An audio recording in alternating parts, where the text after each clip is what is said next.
إن أعجبك الفيديو لا تنسى الإعجاب والاشتراك في القناة.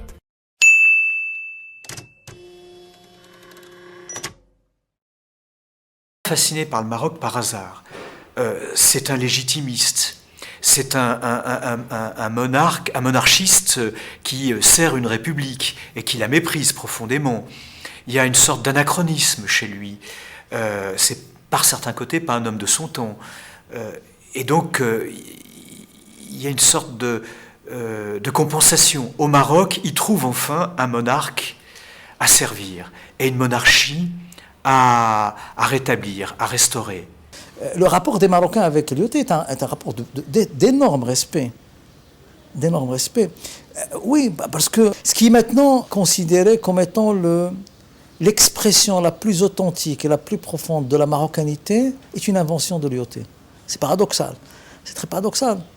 Ne pas permettre à des étrangers de rentrer dans des mosquées, c'est une invention de l'IOT. Une organisation des mosquées, c'est une invention de l'IOT.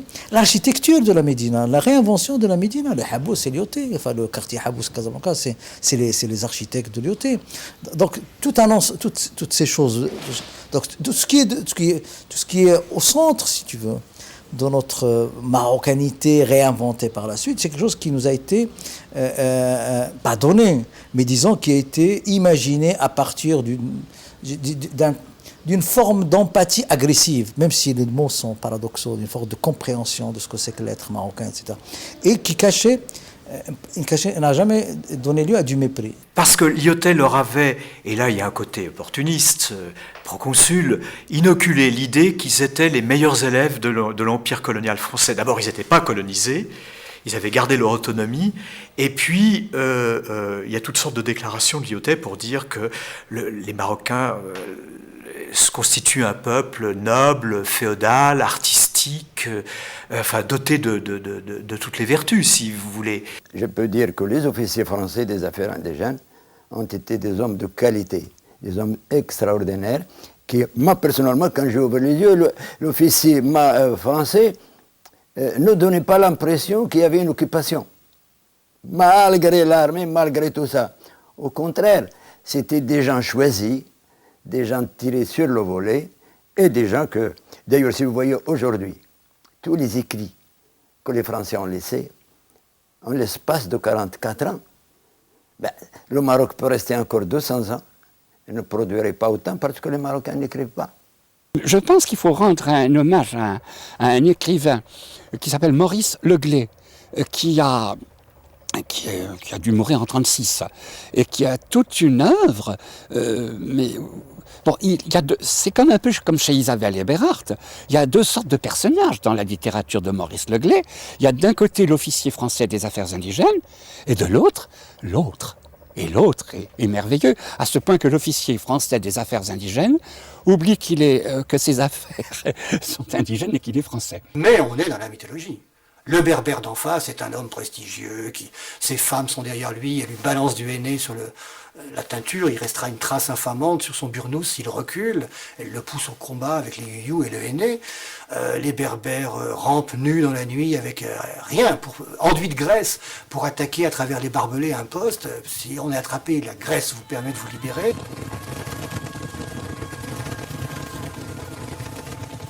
Combien d'officiers français des AI, pour nommer par les initiales, ont finalement viré complètement Maroc? Justinard, le colonel Justinard, qui nous a écrit la vie du caïd Goundafi, et Laoust, qui est également un officier. Il y a un effort d'inventaire des richesses culturelles du Maroc, des types d'organisation de ce pays, disons de la topographie du pays, de la description de ces provinces, ces espaces, de ces villes, etc., qui est phénoménal. Ils ont aimé le Maroc, ils ont aimé les Marocains, ils ont aimé les paysages, ils ont aimé la musique, ils ont aimé les vêtements, ils ont aimé les tatouages, ils ont aimé les bijoux, ils ont tout vu, ils ont tout observé, ils ont tout intégré, ils ont tout décrit. Que ce soit Marie Barrère-Affre, que ce soit Maurice Leglay, que ce soit Paul Odineau, que ce soit Henri de Monterland, qui a fait peut-être le plus beau roman sur le Maroc qu'on ait jamais fait. Ça s'appelle La Rose de Sable. C'est des gens stipendiés par la résidence. Colette a fait des voyages stipendiés. Tous les écrivains passaient dans, j'imagine, de très beaux hôtels comme serait aujourd'hui la Mamounia, passaient chez Majorelle, etc. Les écrivains qui comptent étaient invités dès le temps de Lyautey, qui a beaucoup joué la carte du lobby parisien. Il y avait des marquises, des comtesses à Paris qui le soutenaient. Et puis les Dormesson. Avant les Dormesson d'aujourd'hui, il y avait déjà et c'était lié à des groupes bancaires, etc. L'autre volet, c'est la petite Californie de la France, sur la façade atlantique, Casablanca, Chicago, et faire des réalisations d'avant-garde, montrer qu'au Maroc, les Français sont toujours dans la course, et expérimenter, faire des expériences de toutes sortes, urbanistiques, agro-industrielles, culturelles au Maroc, de sorte à ce qu'on en parle et qu'on parle de Lyautey à Paris, voilà. L'image du Maroc a été vendue, effectivement, politiquement et économiquement aux Français entre, mettons, le début du XXe siècle, les années 1900, et le moment où les Français ont commencé à venir en tant que colonisateurs.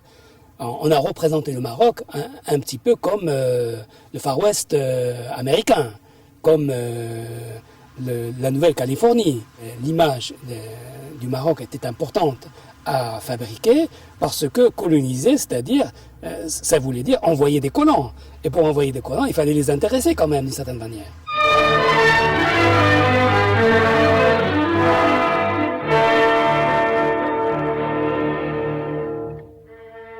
Mon grand-père maternel, lui, était d'une vieille famille française d'Algérie. Et à l'époque, en 1912, pour lui comme pour beaucoup d'autres, le Maroc était ce qu'on peut dire le pays de cocagne. Le pays plein d'avenir, plein de possibilités pour tout le monde. Et il me disait qu'en Algérie, il gagnait 6 francs par jour. Au Maroc, il en gagnait 12. C'est énorme. Et il a compris qu'avec l'armée d'occupation qui arrivait au Maroc, il y avait de l'argent à faire, les militaires boivent. Alors il a construit une petite baraque en bois avec des tôles, le bar Bertrand.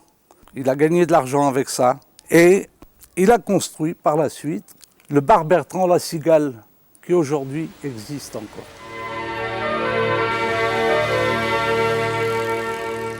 Je suis né à Casablanca, angle rue des Colonies et boulevard des Régiments coloniaux. Vous voyez un peu, j'étais marqué par le destin. Les colons, ils ont fait de l'irrigation partout, hein. Ils ont rendu fertiles des terres dont pratiquement personne ne s'occupait. Il faut pas mésestimer non plus ça. Le Rarbe, le Sousse, etc. sont des plaines merveilleuses qu'ils ont mis en valeur. Je connais par exemple, entre autres, une famille amie de mon grand-père, c'était des Alsaciens, c'était la famille Taulier, qui sont arrivés au Maroc avec Lyautey, et ils ont bénéficié à l'époque d'un lot de colonisation, qu'on appelait de terres de colonisation. Ces terres de colonisation, Lyautey les a données pour faire venir des Français ici, il faut dire la vérité. Et en plus de ça, la plupart de ces territoires, les gens étaient des rebelles qui étaient montés dans le Moyen Atlas pour défendre leur pays. Et pour les obliger à rendre des armes et à revenir, on leur disait, si telle date tu n'es pas rentré, tu n'as pas rendu les armes, on te confisque ta terre. Et on l'a donné à un Français. Bon, il y en a qui en ont profité, à mort. Il y a eu des erreurs, il y a eu des drames, il y a eu des crimes, il y a eu tout ce que vous voulez. Mais la colonisation française, en tout cas, elle a été certainement mieux que la colonisation anglaise. Et elle a apporté quand même pas mal de choses aux pays colonisés. Mais quand les tauliers sont arrivés, il y avait quoi? Il y avait du doum, il y avait des cailloux, il n'y avait pas d'eau, il n'y avait rien. Le père et la mère Taulier. La mère Taulier, elle partait labourer à 5 heures du matin, elle, avec un cheval et une charrue. Ces gens-là, ils ne sont pas à blâmer. Ils ont travaillé, cette ferme aujourd'hui, C'est malheureux à dire, elle est un peu à l'abandon. Je suis passé l'autre jour devant, ça m'a fait de la peine. Ça m'a fait de la peine, c'était une merveille de propriété. Là, il y a une espèce de chape de plomb qui est tombée sur tout ce que les Français avaient fait de bien. Et pratiquement, si on en parle, on se fait mal voir. La colonisation, ça a été épouvantable et seulement épouvantable. À la fin du mandat de Lyautey, il y avait à peu près 100 000 Français au Maroc, un peu plus de 100 000. Est-ce que vous imaginez ce que cela représente pour un pays? Un pays qui n'avait jamais connu auparavant de présence étrangère sur son sol et qui se trouve tout d'un coup envahi par des étrangers qui occupent les meilleures terres de son sol. À l'époque, vers 1926, les Français occupaient déjà plus de 500 000 hectares des meilleures terres marocaines, qui s'installent dans ces plus grandes villes et parfois constituent une grande minorité en tout cas de la population. Par exemple, Casablanca s'est tourné autour de 40%, à Rabat autour de 35 ou 38%, et dans certaines villes comme Oujda aussi un nombre important. Comment une société peut recevoir ce fait-là? Alors ce fait-là, on passe dessus. On croit que les Marocains, c'est des gens qui n'ont pas de conscience, qui n'ont pas de sentiments, qui peuvent recevoir ce genre de phénomène absolument terrible, véritablement terrible, comme si c'était rien. كان الفلاح مثلا في البادية إذا كان دايز المعمر الفرنسي واجب عليه يوقف ويعمل له يحييه. إذا ما حييش يعطيه الأمر ويديه يصيفطوه للسجن.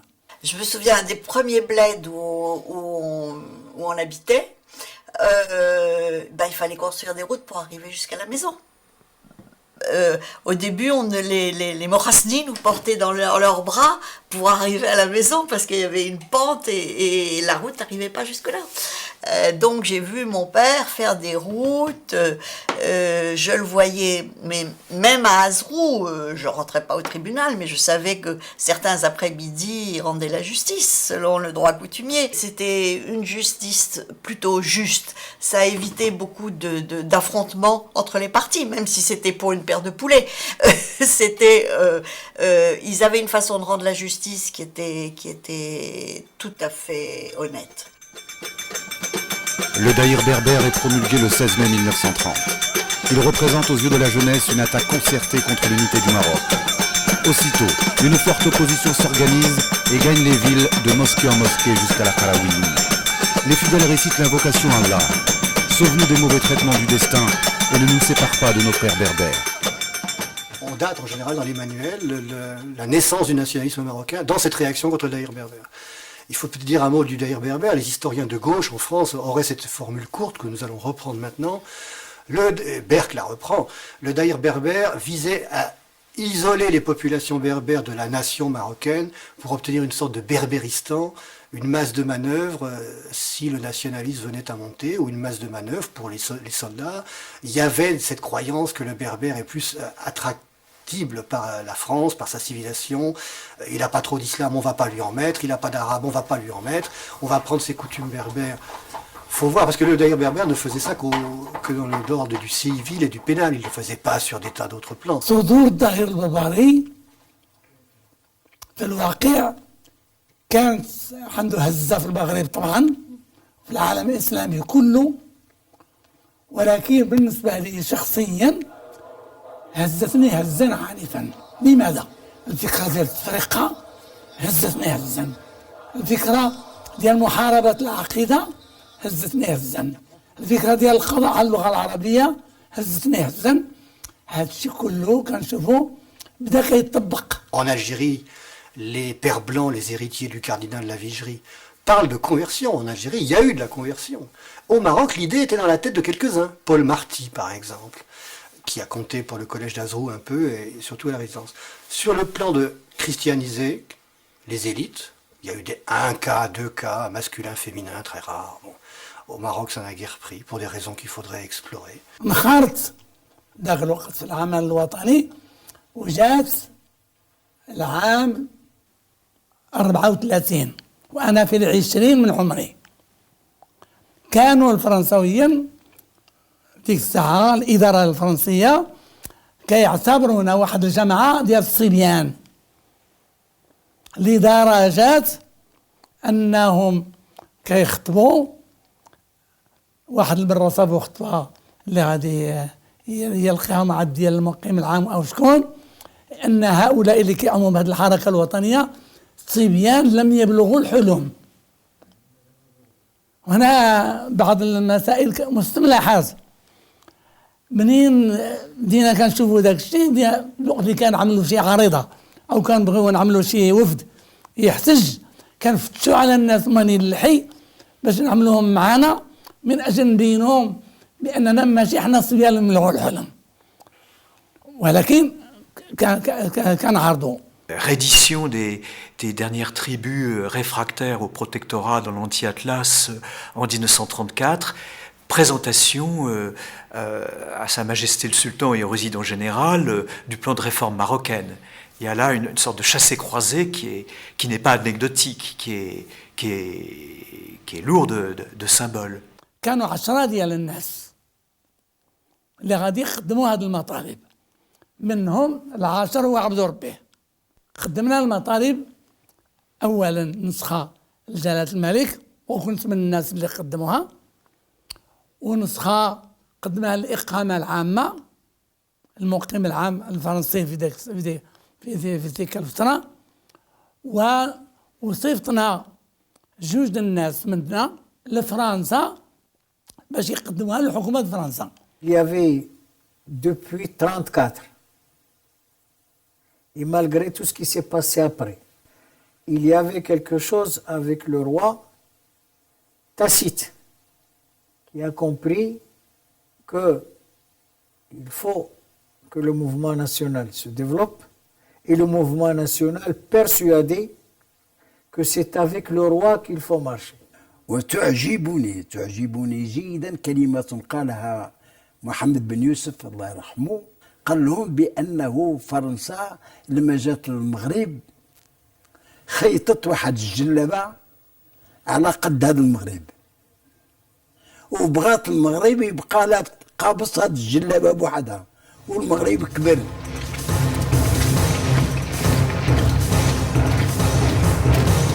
La défaite de la France paraît ouvrir la voie à une libération au Maroc. Le pétainiste général Noguès, pour contrer tout risque de trouble, exhibe la force militaire par des manœuvres d'apparat.